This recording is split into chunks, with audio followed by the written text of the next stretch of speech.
ravaging your peace of mind like that one dream where you're naked in front of the whole class. We are the Sonic Rebels of Mayhem, spreading discord from the spire to the sump. 665.66 UHMR Chemrat Radio. Coming to you live tonight from the very edge of the Underhive's hospitality here at the Hangnail. At least it's not one of those dreams where you're taking a test you never studied for, Gobbo.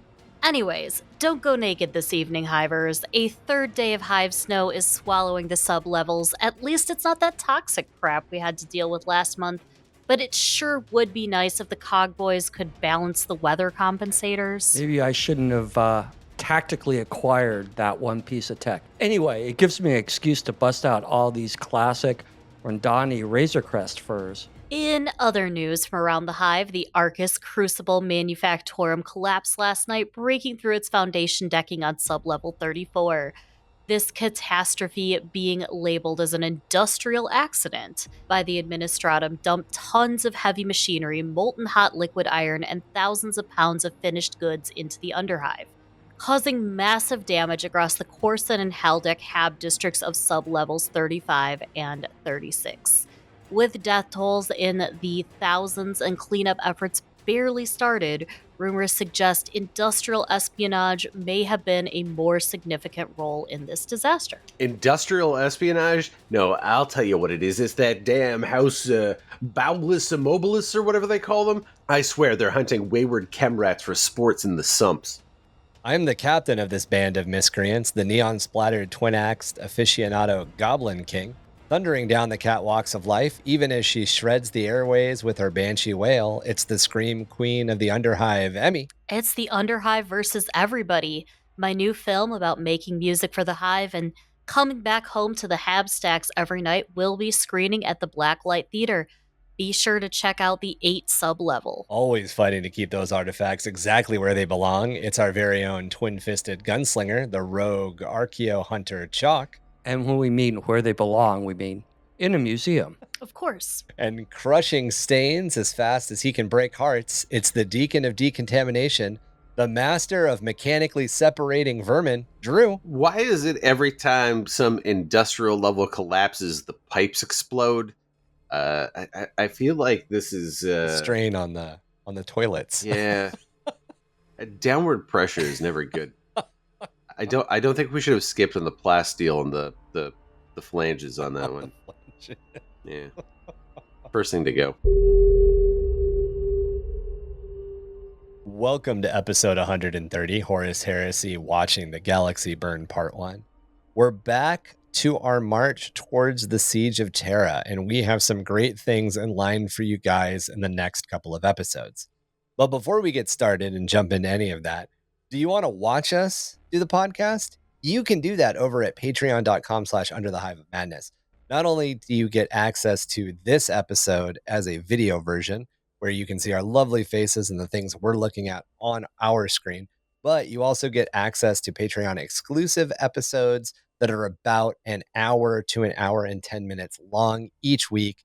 There are at least 26 or 27 hours of that right now, plus most of our backlogged episodes before we started doing the Patreon exclusive episode have about an hour of extra content in them as well. So there's hours. There's probably a couple hundred. Well, there's at least 100 hours of extra content. So if you need more of this in your life, head on over to patreon.com/underthehiveofmadness now. And there's some other good stuff there. That's all I really have to say about it. So we are going to we're going to jump back into the Horus Heresy today by talking about the Battle of Bodt. And I would like to start off by saying, when you Google search the Battle of Bodt, that's it. Google autocorrects to the Battle of Body, and you get a bunch of stuff that you weren't searching for. None of it that's dirty. Just it likes to help you. If there's one thing that I'm not super sold on, it's all the autocorrect crap that now happens on every absolute surface. I'm like, no, I'm looking for Bodt. You don't need to correct it. It's Bodt. I typed it right.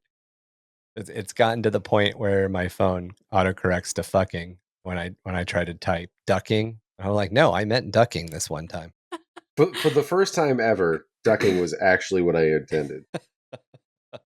The world of Bodt was one of the oldest fief worlds of the World Eater Space Marine Legion. It would become the planet's singular honor to serve as the mustering ground upon which the Primarch Angron assumed command of his own legion, their auxilia, and the allied forces of the Bloody 13th Expeditionary Fleet. That's, by the way, their nickname. The 13th Expeditionary Fleet became known as the Bloody 13th. This also included the largest recorded gathering of the Newman gun clans, massed scout maniples of the Legio Audax, and numerous other forces drawn from the most bloody-handed myriad hosts of mankind's warriors.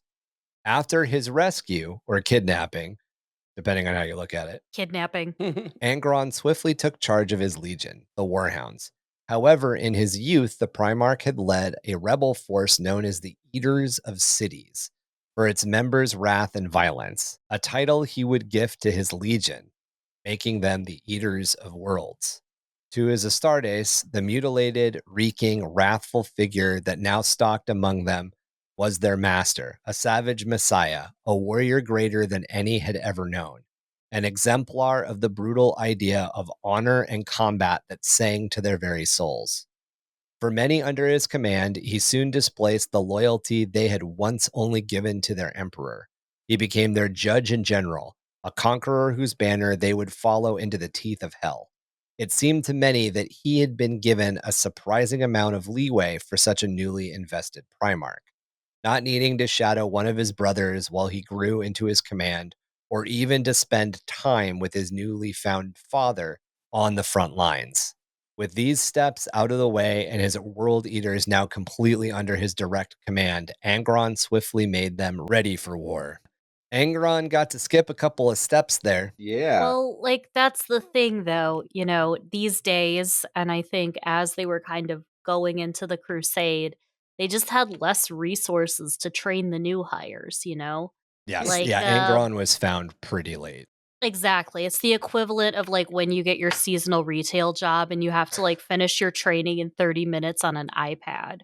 And that's what Angron got. He was pretty So, much no doing the job wonder. already, though. Like, of all the Yeah. like Yeah.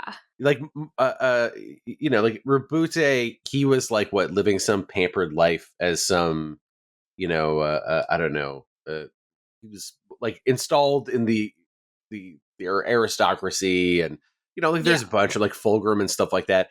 A lot of Yeah, them didn't most necessarily. of them were running their worlds. Yeah, they yeah. didn't need to be reindoctrinated into war. That's a good Yeah. point. Yeah, That's true. whereas, and of course, you know, Angron, though, like not only is he doing that, but like he's been running a war machine this whole time, you know. Yeah. So like for him, he's like, oh yeah, no, I got this. I know how to do this. You know, I don't need training.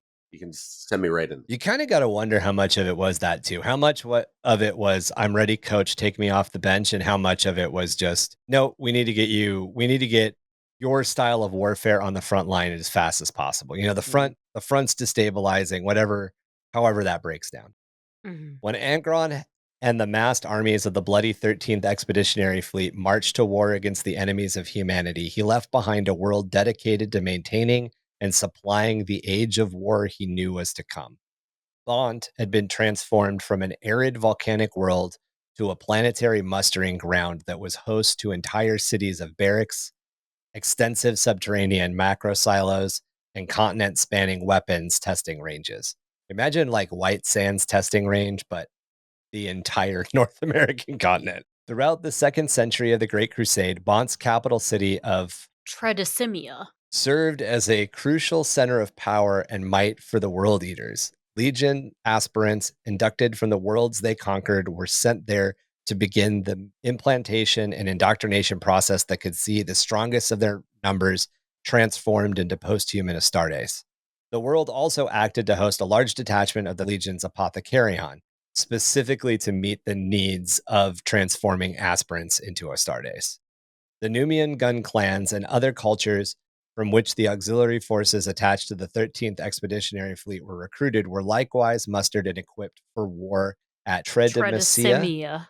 Tredicimia, and the Legion Audax established a forward base there to serve its scout Titan maniples. As time passed, the gun clan auxilias would take root upon Bodt as a large population born of the indentured feral warrior tribes established in the wastelands about Tredemisia. Tredesimia. God damn it. Tredesimia. Their sons and daughters would become the fuel to the musters of the 13th Expeditionary Fleet as it conquered the void at the leading edge of the Great Crusade. And that's kind of getting back to that point that you just made, Drew.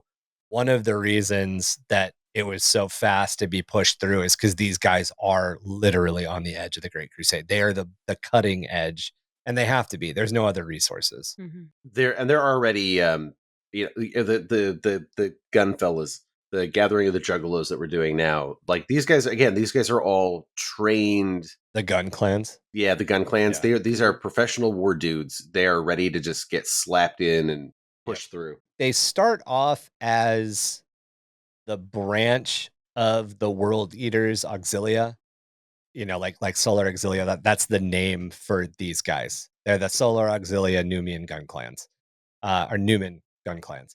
But as time goes on, they become essentially like the proto chaos cult, because they kind of start taking on their own affectations and everything. No art exists for them, but there are some really cool conversions out there. There's a conversion with like kind of the old Necron skulls used as masks, and then like Khador gangers, which looks pretty cool. There's a couple of others that I've seen. A lot of people mixing Necromunda with 40k to come up with the gun clans, and they end up being something that does sort of directly translate into the World Eaters, and the names change, but the gun clans become some of those of you World Eater players in 40k. The gun clans turn into some of those other cult agencies, they're agents that work for the World Eaters in 40k. But Chac, are these any of the guys that you've seen as far as like working in the more 30k space with Imperialis and all of that? They are expanding right now. Basically, they're expanding, so every legion will get an associated solar auxiliary. So, like, right. For my Dark Angels, it's the Boromite Devils. Right. And for the for when I do the Iron Warriors, it's going to be Seleucid Thora. A fun name. Thorenkite. Seleucid Thorenkite. Okay, cool. And so, like, those guys use hazard stripes, and they use the same skull logo as basically as yeah, the Iron Warriors do. Solar Auxiliary is becoming more and more of an army in 30k, in the larger ones, and because when they first released the Legion Imperialis, the box was half Solar Auxiliary, half Astartes. I guess the idea was like people were going to do like they'll battle each other, but they weren't really a complete army. But I think a lot of people are doing what I'm doing, and they want to have the allied Solar Auxiliary force. Yeah, and that's really important. One of the reasons that we kind of dip into a lot of these names of like the Auxilia forces and like the Legion forces and everybody that's with the Space Marines is keep in mind in all of these battles of the Great Crusade and the Heresy, as we're dipping into now, it's not just Space Marines. If there's 1 million Space Marines at this point, because each Legion has 100,000, and there would be anyway. If there's roughly 1 million, because each Legion has 100,000, and there's 20 of them, I guess it'd be 2 million. Yeah, there's probably, the lore suggests there are a trillion Imperial Guardsmen and Imperial Navy. We actually we ran some of the numbers, or I ran some of the numbers. During 30k, we were literally at the like height of human population and everything. There are probably more realistically like 7 quadrillion Imperial Army and Imperial Navy people at this point. Like it way outweighs the amount of Space Marines. The Space Marines are still leading though. Like the Space Marines are still the ones making the decisions on the field. But it's really important to remember, these Auxilia forces, these Mechanicus forces, and these Titan forces are there, and they're constantly there. And in a lot of ways, some of these battles are, as much as the Space Marines might be calling the shots, the Navy can end some of these battles without forces ever touching the ground. So just like keep that in mind, I guess. Now, what's a Navy's job is, they are the boots on the ground, but they ride on the boats, right? Right. Well, it's the Boots whole on idea of boats, if like, you will. it's the whole idea of like, the F-14, or any modern jet. Like, so we've got this, it's the Star Wars problem, if you will. In a Star Wars movie, we see these space fighters dogfighting each other. And the reality is that's because Star Wars is an analog for what Steven Spielberg and George Lucas were really interested in when they were kids, which was dogfighting movies of World War II. That's what interested them. That's the movies they wanted to make. They just put it in a different setting because the setting they wanted to expand upon. The reality is that most modern jet fighter craft can reach out and touch someone from beyond a visual range. And 30K is 30,000 years in our 28,000 years in our future. And again, these ships can reach out and touch other planets before the planet even knows they're there. Mhm. So yeah, it's an interesting concept to wrap your head around. If they want the planet because they need its resources or they need the system's resources, they're going to land on the ground and do a ground war. But if they don't need the planet, they just need to eliminate an obstacle, they're just going to eliminate the obstacle, which could mean deleting an entire star system. As more World Eaters aspirants were processed through Tridecimia, the Legion began to recruit directly from the gun clans. In time, a practice arose where would-be World Eaters from the gun clans were pitched into battle with those in the latter stages of Legion training. Like job Right. shadowing. These contests became sprawling battles fought with whetted blades and live ammunition in which only the strongest gun clanners could hope to survive.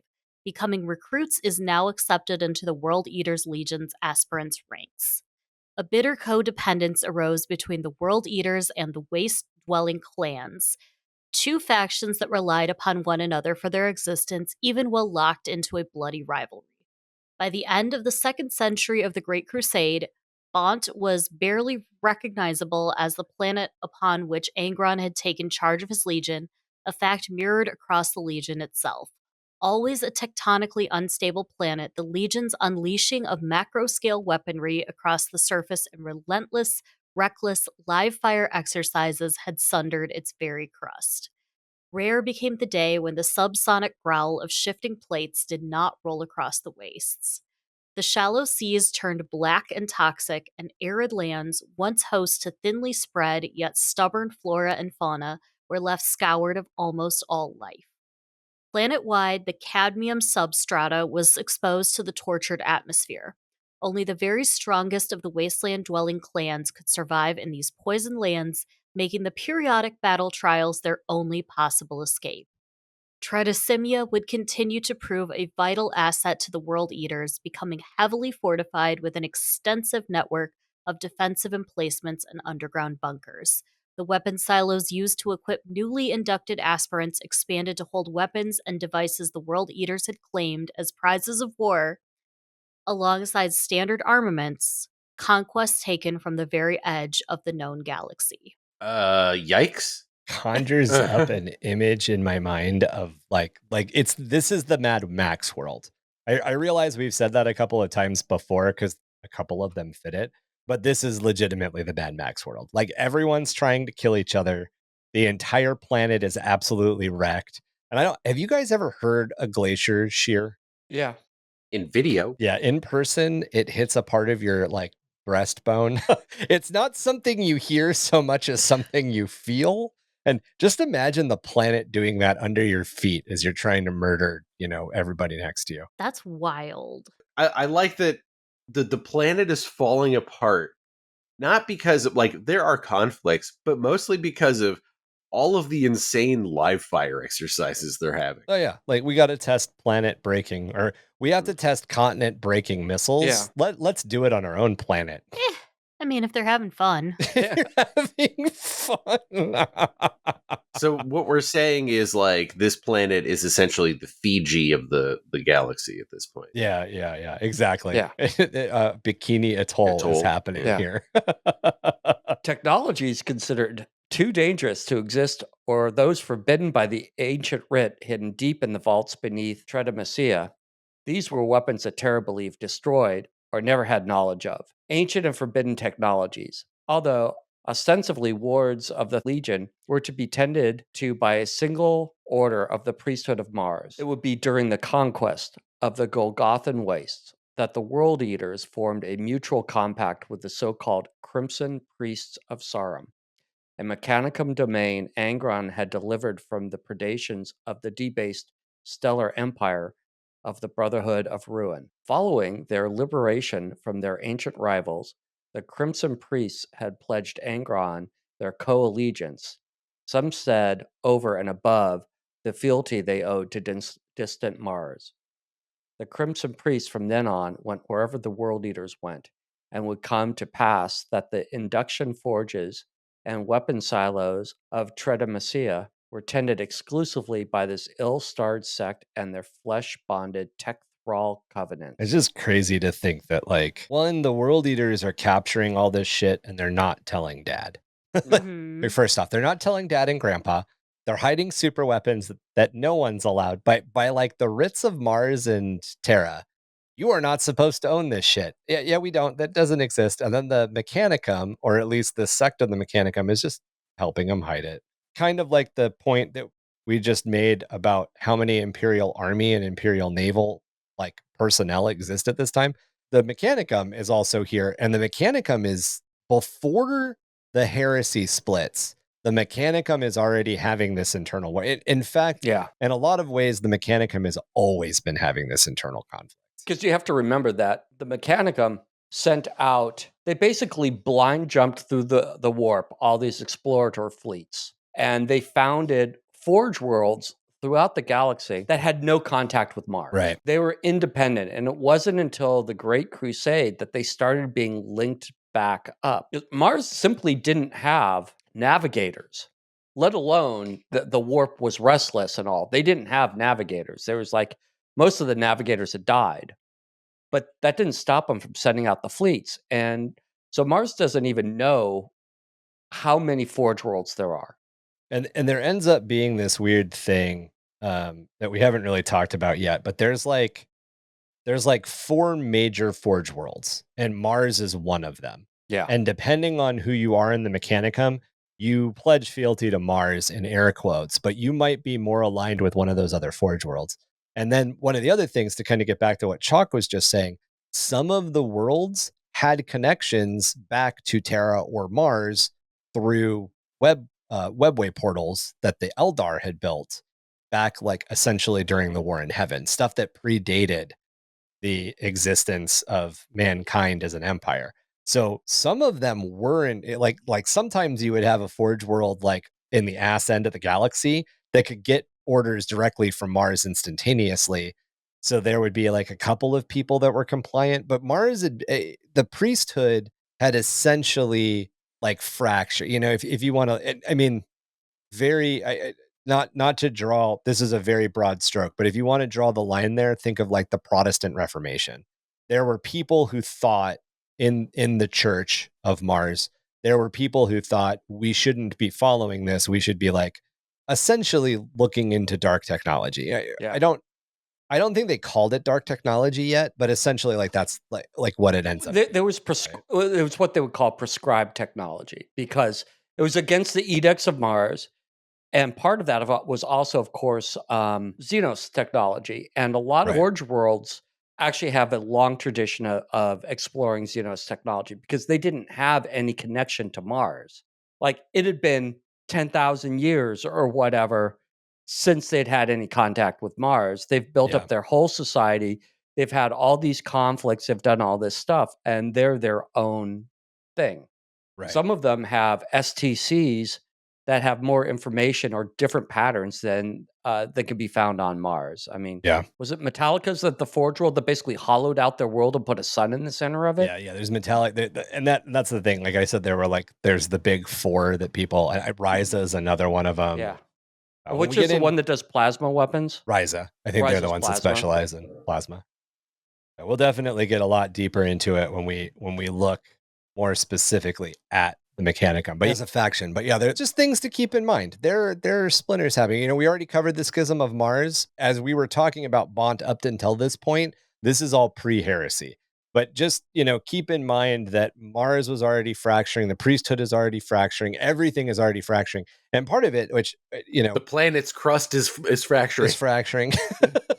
As Chalk brought up, a lot of it is just distance. You're trying to keep an empire together over interstellar distances before you have a way of communicating or traveling interstellar distances. On top of that, these are guys that are absolutely like obsessed with technology to an absurd degree. Yes. You cannot show them a vault of forbidden, like fancy toys and say, no, Don't no, touch. no. Like you might as well just put a sign on the door that says like Mechanicus, welcome. Like, of course, inevitably, there's going to be, there's at least going to be some that are just like, oh, what? This is a laser that can like bore a hole to the crust of the Earth and like through the crust of the planet and like extract its molten core. I'll take 2. Let's go try it out. Yeah. If I order in bulk, do I get a discount? It's like instead of the door in The Walking Dead where it says "Don't Dead Open Inside," it's a door that says El Dorado. Don't open El Dorado inside. Yeah, exactly. And everybody's standing there going, "So who's going to open it first?" Yeah. Like the lost city of what? Yeah, I want in there. The heresy comes to Bodt. In the aftermath of the Ishtvan V slaughter, an event that Bodt only became aware of after the fact, a delegation of senior World Eater apothecaries, aided and advised by peers from the Emperor's Children and Word Bearers legions, arrived unannounced at the planet. They quickly assumed command of the induction facilities and integrated a series of revisions to the Legion's recruitment practices. The World Eater's gene seed implantation protocols had already sat at the extreme end of the tolerance spectrum. They were already producing Marines faster than anybody was comfortable with. There had been many calls from Terra and other legions to rein in their practices, but in the aftermath of the drop site massacre and with the arrival of the new Overlord cadre, all restraints vanished. It was said that the raw fuel of the new process had been harvested from the blood-soaked killing fields of the Urgal Depression, ritually gathered up by the sons of Logar and alchemically rendered down by the fell genius of the Emperor's children. It was to the World Eater's apothecaries that the final duty of implementation would fall, and the results would be hideous. Using raw materials of the gun clanners, the apothecaries created a new generation of recruits, where the process of creating a warrior of the Legionis Astartes should have ordinarily been painstakingly undertaken over a period of solar years. This new generation was brought into being in only solar months. The process was shockingly wasteful, with many aspirants simply perishing in the biovats while others underwent catastrophic biological destabilization, necessitating the purging of the implantation chambers by fire or radiation. Those few who survived fell far short of the transhuman ideal the Emperor had intended for the Legionis Astartes. And this is one of the things that we've talked about a couple of times in the Heresy, but also nebulously as we've looked at other parts of 40k and as we've talked about like creative writing and stuff like that, is just how are Space Marines and Chaos Space Marines being made in 40k? This is how. There were essentially very, very dark things that happened on Ishtvan V after the drop site massacre that allowed the Chaos specific legions to basically use chimeric gene seeds to pump out Astartes at an astonishing rate. Now, yeah, a lot of them were just essentially chaos spawn, but enough of them survived that it didn't matter, essentially. What percentage of these were beastmen? That's a really good question. Not 100% sure. But I would imagine that some of this is essentially like if you know anything about the 8-bound, or if you know anything about, what do they call them? The jackals? They're kind of not quite human. They're kind of like other feral things. They're not Canis Rex, but they're kind of Canis Rex, if you want to look at it that way. Okay. Like very much, this is kind of the origin of that. They're shoving think of like using a shop vac, right? To just shop vac up blood, viscera, and gene seed. Okay. And then shove it into space. Drew does that a lot, actually. down in the underhive, and then just shove it into an aspirant. So like they might be getting 2% Raven Guard, 5% Salamander, 15% World Eater, 30% Son of Horus, And like, what does that fucking do to your body? Yeah. You know what I mean? Oh, so they're like some Ancestry.com Marines. Some like They do a 23andMe and the the system just goes, Adeptus no. 23andMeus. No. Yeah. Mhm. But the Mechanicum has to print it out, and the Mechanicum still uses dot matrix printers, so you're going to be here for a hot minute. And they weren't the only ones doing this at that time. You had a lot of this with Black Shields and all. Also, yeah. they were doing all sorts of gene splicing fuckery and chimeric. Because just like you have with Fabius Bile in 40k, I was going to say now in 40k. Well, they kind of infer that he may somehow be involved because they do mention the Emperor's children, right? Yeah. No, Well, he was yeah. definitely No, he was an involved, but architect of this project. Yeah. But other people, so piecing it together, because once they rebelled, they didn't have access to new gene seed. Yeah. And so they had to do all this stuff and they'd be like harvesting gene seed from loyalist chapters, from traitor chapters, from anybody that fell on the battlefield, and then trying to recombine it and implant it. And sometimes it worked and sometimes it didn't. And that's on top of the fact that, especially at the end of the Great Crusade, and remember, the Ishtvan 3 and the Ishtvan 5 conflicts happened during the end of the Great Crusade. They're technically the linchpin events which make the Great Crusade into the Horus Heresy, but it's all happening in the span of, it's the end of the Spanish Civil War, beginning of World War II. Where do you draw the line there? You can't really. One was a proxy war and one was the World War, and they're very heavily intertwined and interlinked. It's kind of the same idea. The normal Space Marines were already like the loyal, everyone before there were loyalists or traitors. All of the Space Marine legions were already pushed to the edge of resources and supply lines, so they're already doing this. Yeah. If Raven Guard and Imperial Fists are on the same planet and only a Raven Guard apothecary is around, that Raven Guard apothecary is doing his job to both Imperial Fists and Raven Guard. And that probably means that there's Imperial Fist gene seed in new Raven Guard recruits, just because the necessities of battle, the necessities of the situation they're in. Didn't that also happen with one of the loyalist ones where they're like, "Hey, we're going to try to make recruits as fast"? Was it the Raven Guard? A couple of them did. I mean, the Raven essentially Guard a bunch of them did. Had the neat the Raptor their gene genus. seed hijacked, and they got their mutants. They essentially had the Raptor genus that was supposed to be like the next level of Marine that was stolen. The other thing that's really interesting now, from a now perspective, from an M42 perspective, and from the more recent lore, the lore that's been coming out since 7th edition, is technically Call is working on the Primaris project during this time too. Yeah.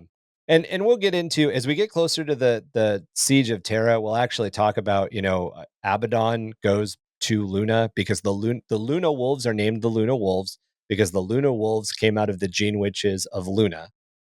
Abaddon goes to Luna before he attacks Terra, and he takes all of that gene seed. All of the Luna Wolves, gene seed, and anything else that's there with the Gene Witches. He takes all of it, takes or destroys all of it. So there's definitely, if you're ever playing in your mind, essentially, with how are the Chaos Space Marines continuing to grow or maintain, this is it, essentially. Yeah. There's a bunch of sort of like MacGuffins that are written into it, but we also need a way for Chaos Space Marines to have new chapters, new recruits, new identities, and to account for the many myriad expressions that one can have with their army or whatever, right? Like, we can't just say that like hardline, this is the Chaos Space Marine. It's only you have to be you can only be one of these traitor factions. Like, well, and one of the things that we covered in the Ishtvan 5 is, so after Ishtvan 5 ends, essentially, as the World Eaters are hunting down the Raven Guard and all of that stuff is happening, the rest of the legions, the traitor legions, specifically take that, in Mechanicum, take that battlefield apart for every single bit of like war material there. And we didn't pull punches in the episode because they didn't pull punches. Apothecaries are just ripping gene seed out of whoever's there. And Horus did it because he knew it's going to be really hard for me to get reinforcements for a hot minute. I've got to get whatever I can now. Whatever war materials I can get today, I need to get today. Hey, have you ever taken a long look at the arm attachment for the apothecary model, especially the older ones? It basically looks like a little chain fist. Yep. You know, like, yeah, they're not messing around. Oh no, they're ripping those progenoid glands out as fast as they can. Yeah.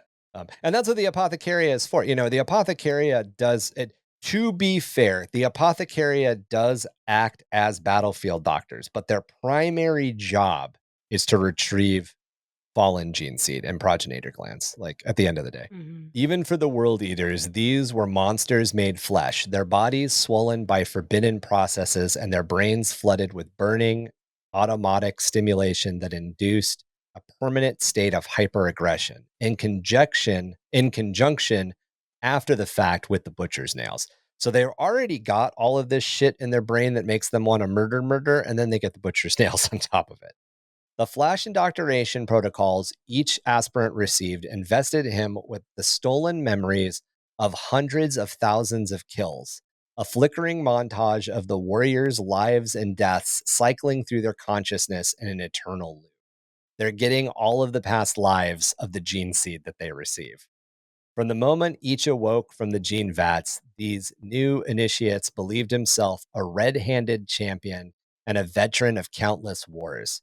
His only desire was to shed blood, be it his enemies or his own, in the name of his Primarch. The assault on Tredemisia. Tredemisia? Tredicimia. Tredicimia, thank you. Yes, the bridge to Terabithia. The assault on Tredicimia.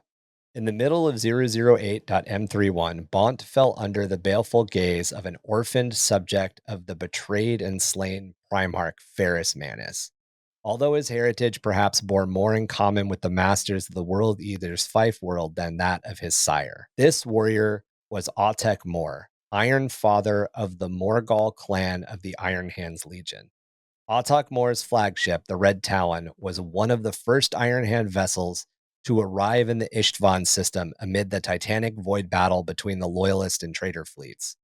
Mor ordered his vessel to attack in a desperate attempt to reach the planet's surface, only to be driven off after sustaining massive damage, fleeing the system under the murderous pursuit of Horus's many war dogs. Yeah, I love the implication that this guy is not necessarily Horus Heresy stock.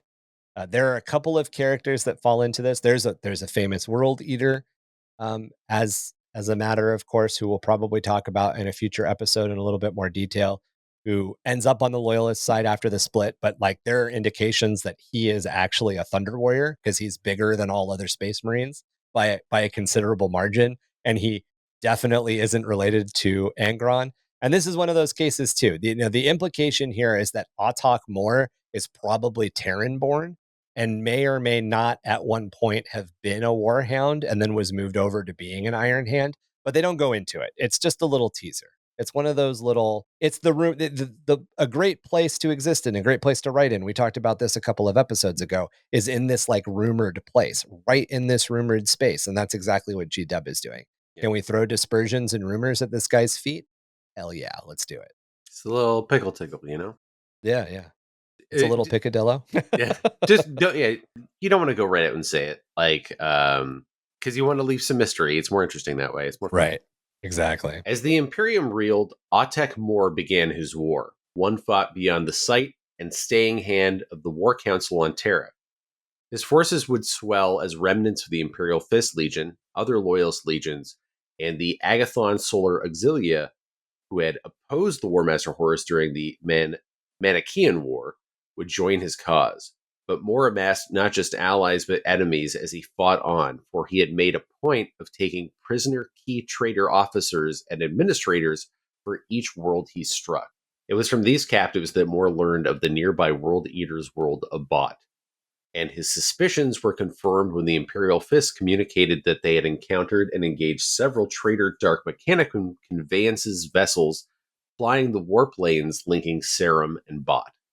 He surmised that the World Eater's world was not only intact, but building towards some role in the war that had yet to be fully revealed. The Fife world was a high-value target, and Mor now had a force strong enough to engage it. even if doing so would escalate beyond Moore's existing strategy of allowing a world to fall to a traitor assault before launching a massive counterattack. It had become known to the Loyalists that Bodt had once hosted a sizable stockpile of Legion Astartes war equipment, which, if still present, should be denied to the traitor Legion's cause at all costs. Records also indicated that the planet served as a recruiting world for the 13th Legion and might still host a large and uncommitted Legion reserve whose neutralization would serve the Loyalist war effort. Little does he know. Right. Yeah, it's important, but it's much worse than you think.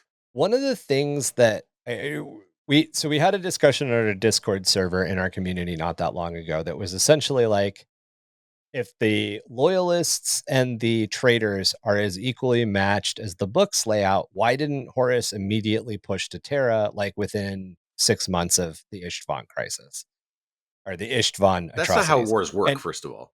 Yeah. But one of the things to kind of put into your mind when you're looking at the Horus Heresy is to look at the real world analogs that we have. And the way that Horus essentially fights this battle as he's moving towards Terra is very similar to the way that Eisenhower fought. I almost said Eisenhorn. It's very similar to the way that MacArthur and Eisenhower fought in the Pacific Theater. This is an island hopping campaign. And Autok Moore in this example is showing exactly that. He's letting the enemy take the island and then he's taking it back. And he's doing that so he can capture their leaders and essentially drive home the point, like, I'm better than you. Also, like, from a tactical and strategic sense, right? You let them fight to take the planet, deplete the resources while they're in that sort of that point where their resources are critically low. Their troops are tired. Their munitions are low. You know, things are in this, like in a desperate state or need of repair. That's when you go and you swoop in, and then of course you take the leaders because they're the ones that can inform the decisions of what to do next. Yeah. Also, again, we're still in this era of like there's a lot of uncertainty. Right. We don't know what's going on. We don't know why a conflict isn't necessarily broken out or not. But it becomes very clear at that point, after a planet has fallen, to the traitors, when someone sticks their flag in the ground and says for Harris, or like for Horus, like, okay, let's go. It's we're ready. Yeah, exactly. And you know, Horus is also collecting all of his allies at this point. He's got to find out who his allies are, and the other side's doing the same thing. You know, that Spider-Man meme where Spider-Man's pointing at himself like 3 times.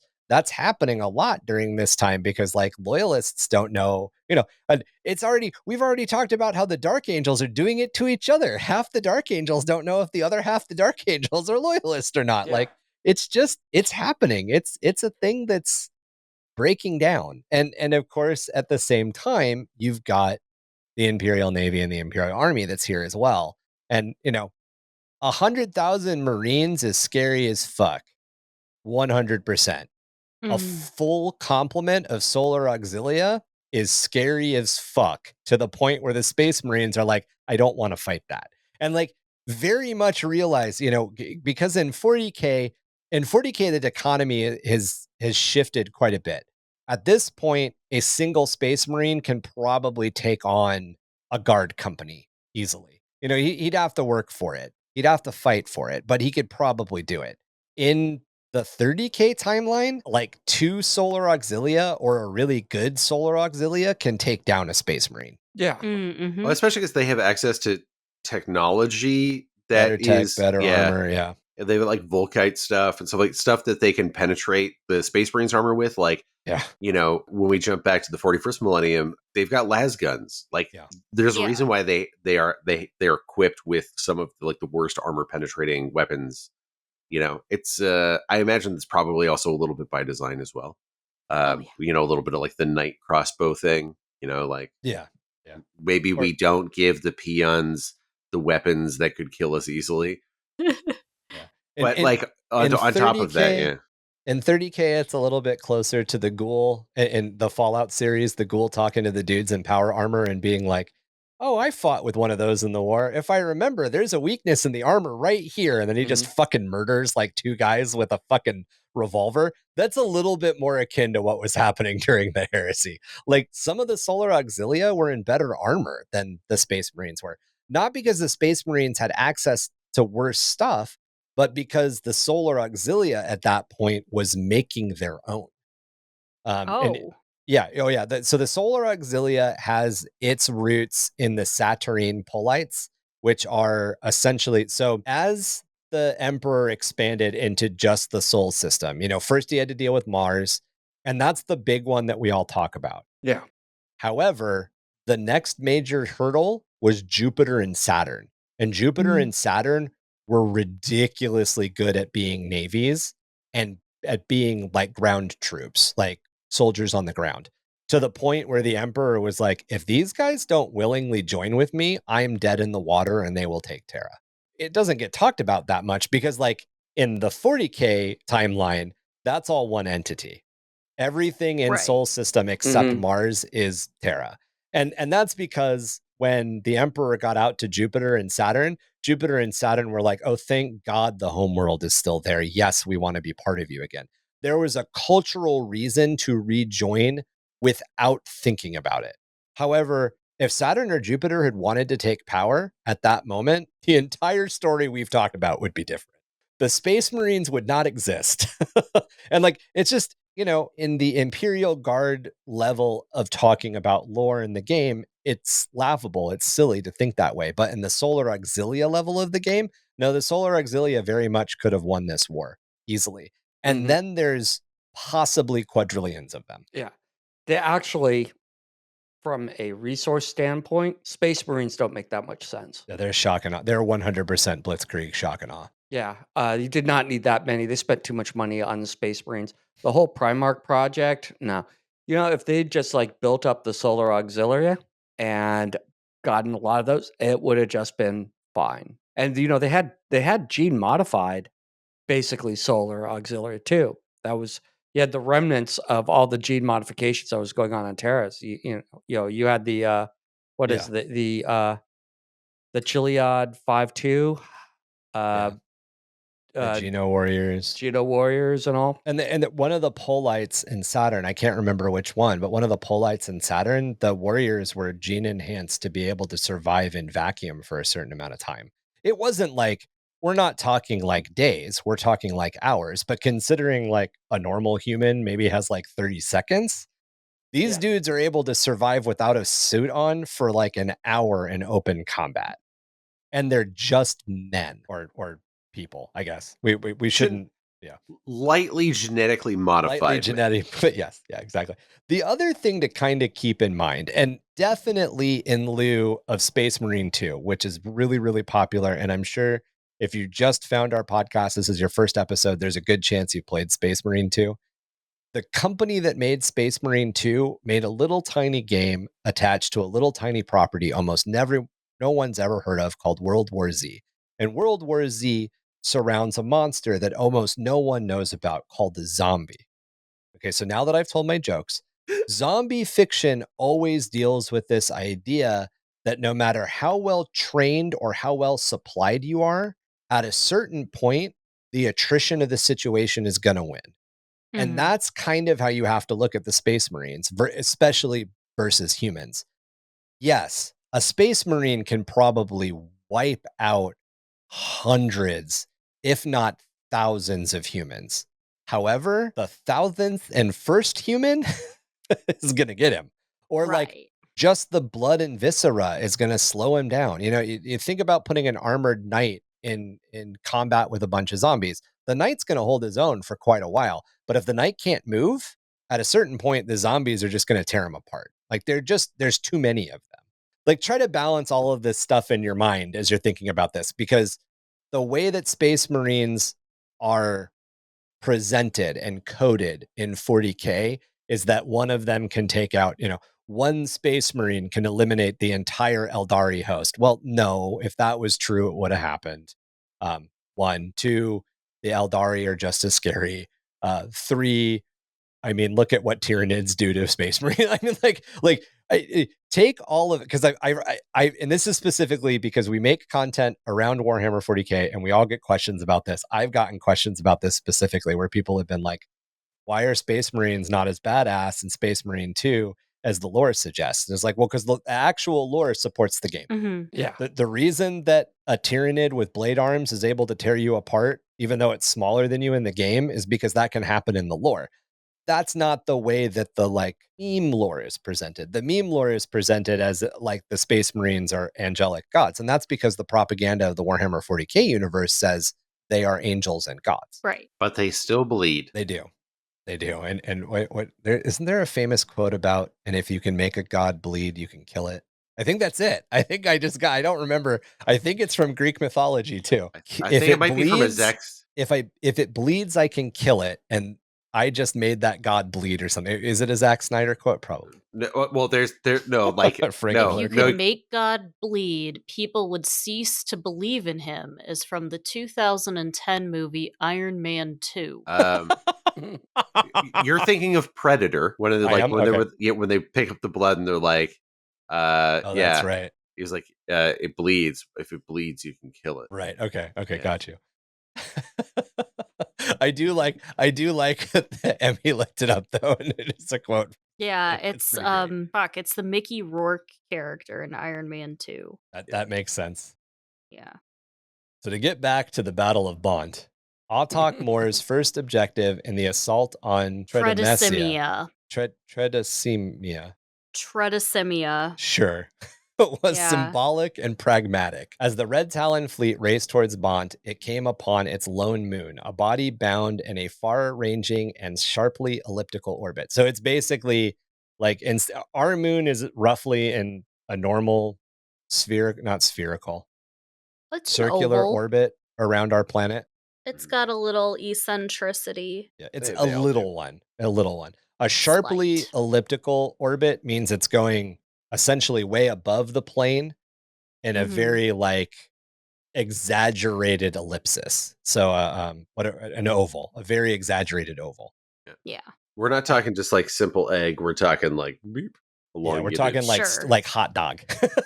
Okay, not some Discworld shit. Hot dog. Yeah. A Kirkland hot dog orbit.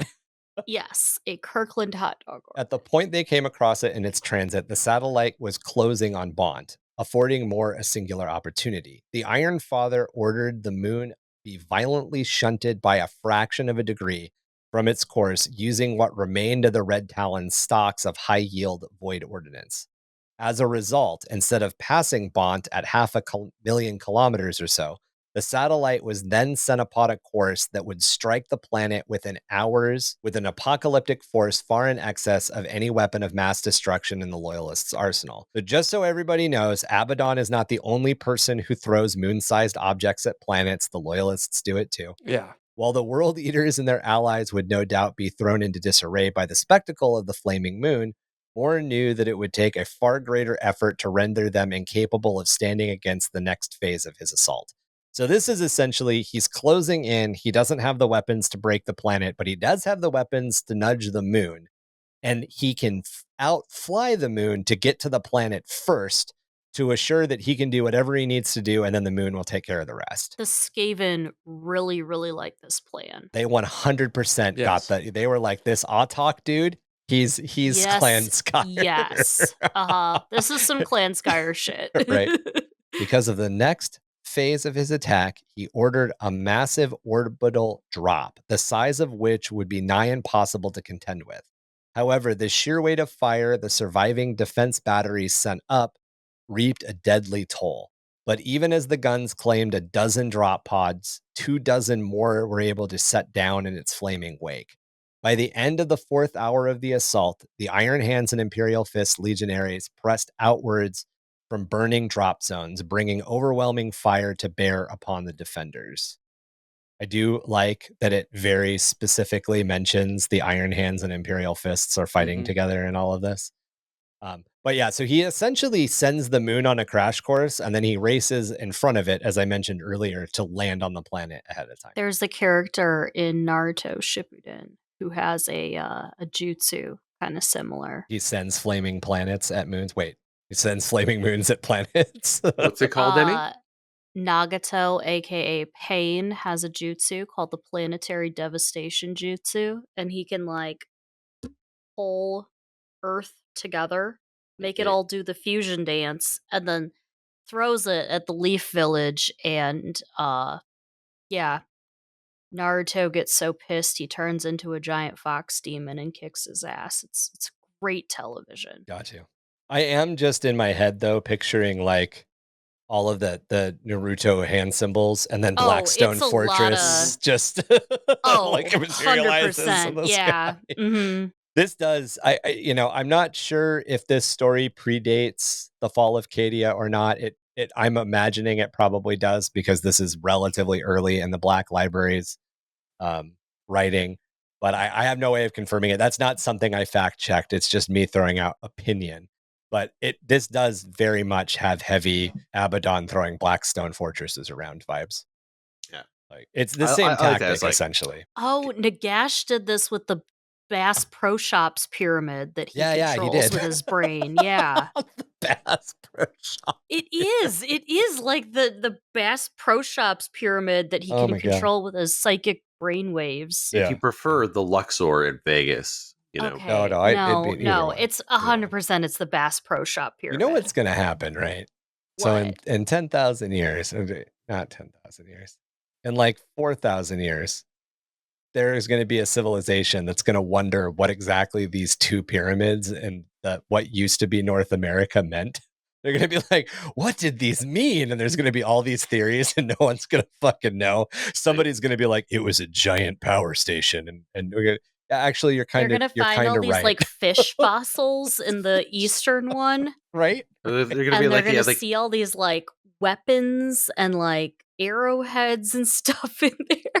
Be like, man, this pharaoh is addicted to shotguns. So they worship some kind of fish god, some kind of patron god of hunting and foraging named Boss. Right. All hail Boss. Oh my God. They have, here you can see we have a reconstruction of the sacred effigy, the Billy Boss. Either that or like just take it out a couple more. Like say in 8,000 years, and they're going to be trying to like link the Bass Pro Shop and the Luxor pyramid to the original pyramids in Egypt. They're going to be like, this civilization was just addicted to pyramids, and then some architect archaeologist at the time is going to be like, you realize that these were two cultures separated by like 5,000 years of history, right? But somebody's going to be like, no, man, it will be in space at that point. So they'll be like, no, man, it was terrestrials, not instead of aliens, terrestrials. They're from the core, man. The hollow earth. Right. The loyalist ground assault's fury was magnified by a simultaneous suborbital strike of staggering proportions. To the south of its inner seed, Tredesimia starport, and several unidentified Mechanicum facilities further east came under simultaneous drop pod assaults. The starport became the focus of a large Iron Hands force, which attracted an opposing force of World Eaters, whose reported ferocity above that of even this notoriously savage legion was the first evidence of the unsanctioned implantation protocols the World Eaters had subjected themselves to. The wasteland surrounding the unidentified Mechanicum facility became the scene of the largest single drop conducted during the assault on Bodt. Here, elements of the 1,522nd cohort of the Agathon Solar Auxilia established a blockade to contain whatever machine horrors the traitor Mechanicum might have spawned.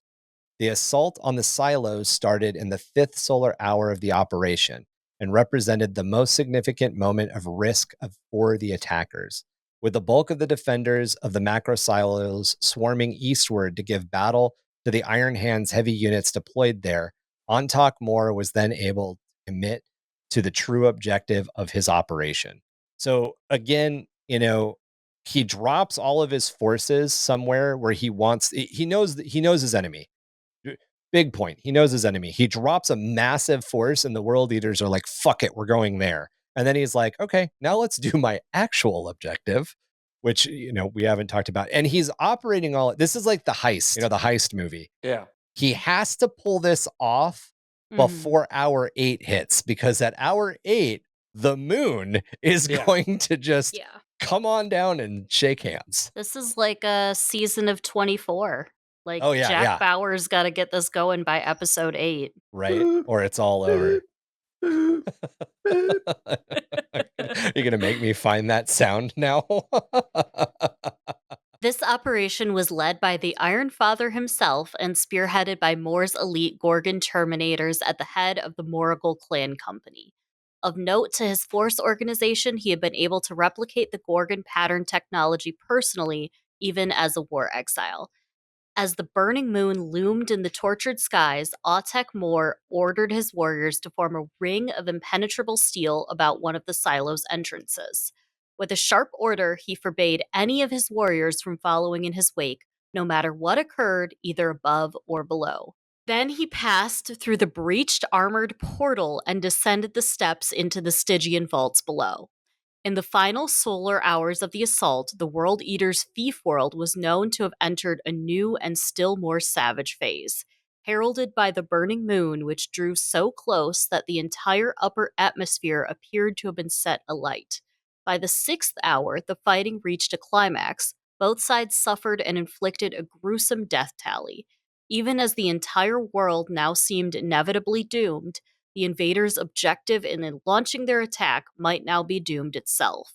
The exact nature of Autek Mor's ultimate objective is still debated amongst Imperial strategio savants.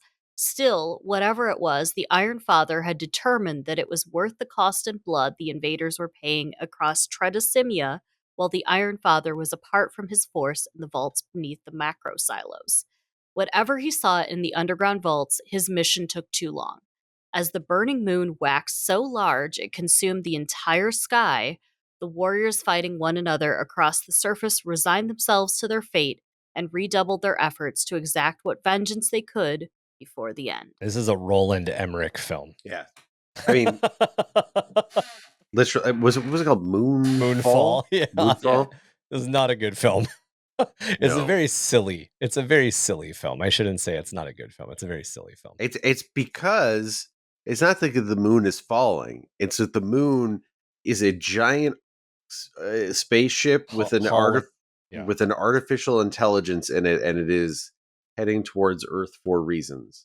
But at the same time, it's affecting Earth's gravity in just really ridiculous ways. Look, we could get into the I don't know, the cinematic gem that is Moonfall. Yeah, the scientific accuracy and the deep physics calculations that we could do for all of the things in Moonfall, but it's probably best that we don't. It's a Roland Emmerich film. Just realize that going in and enjoy it for what it is. Stargate's still dope though. I will stand by that. Pretty good. Yeah. I mean, Independence Day is pretty good too. It's a movie of its time, but I feel like it's aged like warm milk, in my opinion. You know what? I haven't watched it in several years, so I might have to rewatch it. It's been a good long time. It has its moments. Is it Edge of Tomorrow? Is Edge of Tomorrow the one where like an ice age takes New York? No, Edge of Tomorrow is the time loopy Tom Cruise movie. You're thinking of The Day After Tomorrow. The Day After Tomorrow. That actually had some pretty interesting scenes in it. Yeah, I would say that one hasn't aged that poorly. The science is still like, but I was about to say. Allegedly, Jake Gyllenhaal refused to say 2/3 of his lines from that movie. Oh well, he's just like, he'd go into a scene and he'd look at the script and he's like, "I'm not saying that. I'm not saying that. I'm not saying that." Speaking of the Jakey, I really like how every couple of years somebody comes out with what Donnie Darko meant, and I just like sit here going, no one fucking knows what Donnie Darko means, and stop fucking trying. That wasn't the point. The point of Donnie Darko was to make a bunch of pretentious people believe they knew what the movie meant. Including the director, because if there's anything that the director's track record has taught us is that he just kind of stumbled his way into success with the first movie and could not make a decent one after that. Well, if you, what is it, dazzle them with your bullshit, and you don't have to. Exactly. But like, just go watch Southland Tales, a movie that barely got made. You want to have a sense of just like the height of bullshit that the director is capable of. It is kind of a really bizarre film. It's got The Rock in it, though. That's a positive. He was also, the Tooth Fairy in that one film. So I don't think saying you've got The Rock makes you. I really don't think it makes the film like a highbrow. No, it's interesting in that it's very, very early on in The Rock's film career, though. That's the only reason why it's notable. Yeah. Bad films I have not seen. I mean, like Moonbreaker. Was that like Moonfall? Moonraker? Moonraker was a bad film. Moonraker. You should watch just from like needing to laugh at something for like an hour and a half. Watch Moonfall. Okay. Yeah.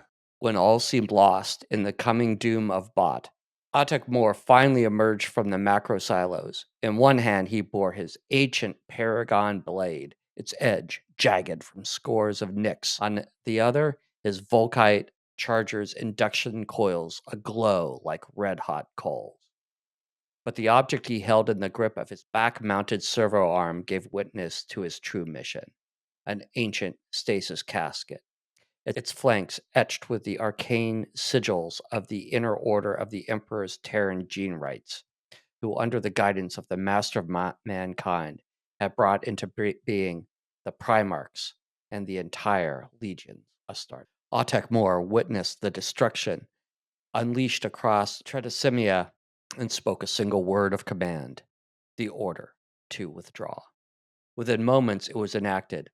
Iron Hands and Imperial Fist units that had deployed by drop pod just hours before fell back to extraction zones, where the Storm Eagles and Thunderhawks of the orbital strike wings set down. As fire raptors and other gunships circled overhead and unleashed a storm of suppressive fire on the hordes of traitors attempting to pursue. To the south, the Solar Auxiliary Forces fought a disciplined and bold withdrawal back to their own heavy landers. While some were overrun, more of their number were soon being ferried to their vessels in orbit. In the aftermath of the Loyalists' sudden withdrawal, the traitors fell upon those unable to depart, who had resolved themselves to a bitterly fought last stand. When those last Loyalist guns fell silent, the traitor hordes turned their wrath upon their own. The battle lines were redrawn anew. The gun clanners of the World Eaters fell upon one another, locked together in the mutual berserker fury of their final moments as the burning moon slammed into the planet. There's like almost every single World Eaters story that I can think of would be so much better with like slow heavy metal behind it. Right. Yeah. I mean, that's them. Yeah, but like the moment when Angron becomes a demon prince. Yeah. Yeah, exactly. That and this as well. Like, those real like chuggy riffs that like Death Clock do. My brain always kind of goes to like Raining Blood by Slayer would be great when Angron transitioned. And then totally. Children of Bodom, I want to say have a song called like Californication or something like it. Like it's a take on Californication, but it's like Californication or Blood over Blood Skies over California or something like that. Like it's got some crazy song. That would be another one, which would be great. But yeah, it's all of it's the music that inspired Deathlock that does kind of play in the back of my head when we read a lot of the World Eater stuff. And it's also, I mean, there's a lot of stuff in this fight that is like classic World Eater. They eliminate all of their foes and then they cannot calm down, so they turn on each other. There is a complete breakdown. And like, you kind of got to wonder, first off, none of the big World Eaters are here. Like the big World Eaters as far as like the Apothecaria, yes. Yeah. But all of the other big World Eaters aren't here. Khorne isn't here. Angron isn't here. Sorin isn't here. None of the like big World Eater leaders are here. So there's no one to check these essentially jackals, what we now call jackals, from not slaughtering the fuck out of each other. They're just going at it. That the eightfold and the jackals and the gun clan, they're just ripping each other apart. And like at a certain point, like what the fuck else are they going to do? Like literally this moon is crashing into their planet and they weren't in a position to escape. Now, at the same time, I think there's a pretty clear unspoken indication that enough of them got away, because in the 42nd millennia and in the rest of the heresy, the trends of what was happening on Bodt have spread through the World Eaters. Now, part of that is probably this project probably was left unchecked for 20 years. Now, if you're able to churn out 50,000 viable space marines, rage-filled monster space marines, It's like barely viable. In a 2-month period, over a 2-month, whatever time period for 20 months, or for not 20 months, for 2 years or 20 years or whatever, you're going to have a lot out there. But I would also imagine that quite a few did escape this conflict, or were able to, and we don't get those singular stories of the handful that got onto one of the Imperial Fist's ships and then got slaughtered slowly. And these are all those little cracks and little places that we as homebrew writers and as creative storytellers can peel back and go, okay, there's enough in this story to leave. There's enough holes in this story to leave the ability to do some pretty neat stuff, I guess. End of the day. They were playing, we were sitting there, they're on a planet, they're about to die, everything's, moon's crashing down. And, they've got the end of the world, they've got the kill, fuck, or marry game to play, and they're world eaters. So what do? Kill. They turn on each other. Kill, yeah. Yeah. I was waiting for you. I at a certain point there, I'm like, he's gonna start singing "Do You Like Pina Coladas?" But he's gonna change it. "Do you like Bloody Marys?" And punch in your face, your friend in the face. I don't even know how that'd work. Yeah, that's about it. It's like slow heavy metal with the impending a moon crashing in, and everyone's killing each other. What's in the stasis coffin? Did I miss that? Or is this no. We told you what was in the stasis coffin. It was a big cask that had a bunch of wards and runes all over it that were reminiscent of the Primarch project and the original Space Marine project. And that's it. That's all you get to know. That doesn't tell me anything. It's mystery. Come on, man. It's mystery. You have to subscribe and listen to the next several episodes, Drew. Damn. All right, fine. You got me. Thousands of loyalists witnessed the apocalypse as their vessels sped clear, their thoughts and observations etched into the data slates of countless logic engines. The moon's impact to the surface birthed a tsunami of flaming matter that rapidly rushed outwards to encircle the entire globe. The surface buckled under its mass as the planet split, literally swallowing the smaller satellite with a horrifyingly slow grace. Within seconds, the atmosphere was aflame. The already unstable crust of Bodt was rent open by 1,000 fractures, and volcanic eruptions ruptured across the world's surface, the mantle below swollen by the additional mass. By the time the moon was finally consumed, not a single living being survived on the surface. Its entire population, the Traitor Astartes, Serum Mechanicum, Legio Titanicus, and Gun Clan alike, burned to ash and cast upon the fiery winds. However, the planet was just a little bit bigger. And with that apocalyptic spark, we close out episode 1 of Watching the Galaxy Burn. Just saying, that's a lot of skulls. It is. I mean, at some point, you got to go back and get them all. Thrones worth. Yeah. Whole thrones worth. At the end of the day, a couple of thrones worth. Look, we can throw around different interpretations of the events of who won, who lost, but really, Khorn won. Khorn won. Yeah. When we talked about the Chaos Gods, and that we talked about numerology and the Chaos Gods, we only kind of briefly touched on it. But one of the universal truths is that in almost every single conflict or event that happens in the galaxy, it's a feedback loop of feeding one or more multiple gods. So even in defeating this production facility of the World Eaters, the traitor or the loyalists don't really pull one off on the traitors because Khorn just gets more powerful. All of this death just served the Lord of the World Eaters, cementing the Bloody 13th's reputation, if you will. I can't believe that planet just cracked open like an egg too. Well, I mean, I love that we set it up early on. It's the crust is unstable from all the live fire exercises. And who would have thought that throwing a moon at it would have just pushed it over the edge? But here we are. Yeah. I mean, at the same time, Kinder egg. like a Kinder egg. At the same time, if you ever wanted to watch a planet Pac-Man a moon, it just happened. I'm pretty sure they've done like physics models of what that would look like, and like essentially the Earth would turn to liquid. You know, like the energy transfer would be such that like the entire surface of the planet would be in some state of like, high energy state. One of the things that I think is sort of implicated here, not necessarily flat out stated, it's just implied, is that this moon was not massive. I imagine we're talking more like probably bigger than Phobos, but like more on that scale.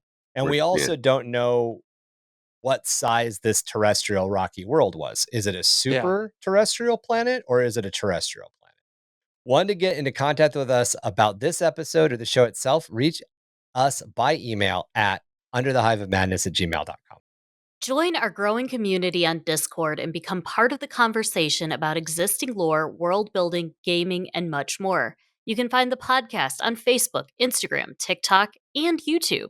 Or you can check out our website, underthehiveofmadness.com, or enter the keyword Under the Hive of Madness at America Online. What? I don't know. It's what they say on PBS. AOL, you couldn't search. You just had to put keywords in. That was the dark ages, man. Check out our link tree to find links to keep up with everyone in the cast, hobby progress, and other projects. Help the podcast grow by liking and reviewing us wherever you get your podcast fix. Our home is on Spotify, but you can find us on Audible, Apple Podcasts, CastBox, iHeartRadio, Radio Public, and more.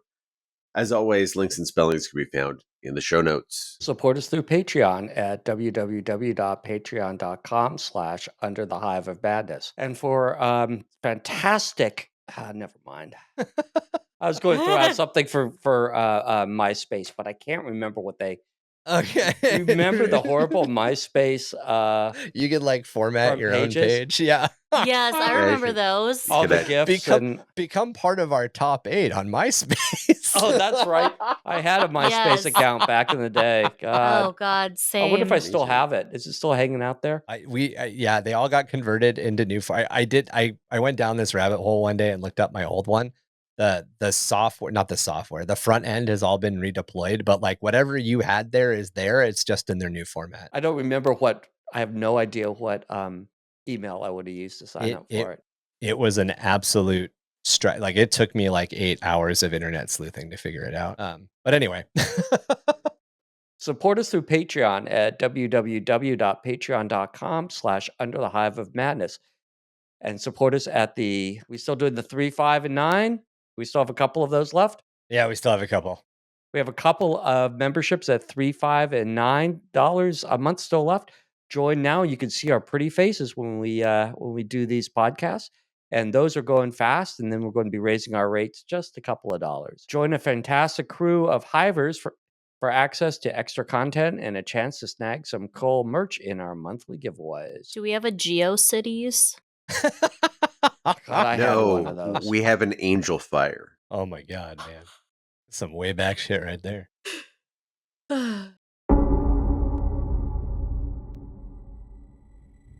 Looking for a place to hang your heavy irons after 4th shift? Come on down to the Hangnail and get in on their endless samosa and hot dog buffet. Only 4 credits.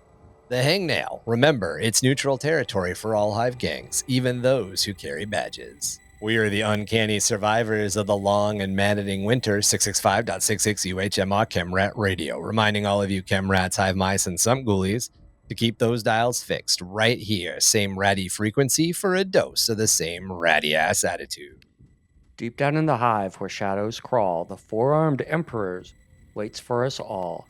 Stray too far from the flickering glow, and into its clutches you're sure to go. 4 arms reach out, cold and tight, to drag you down, away from the light. We all got, and I got to get on it too. And remember, read a motherfucking book. And brush your goddamn teeth. Watch Moonfall on Amazon Prime. Artifacts belong in a museum. All right, guys, good night. Thank you again.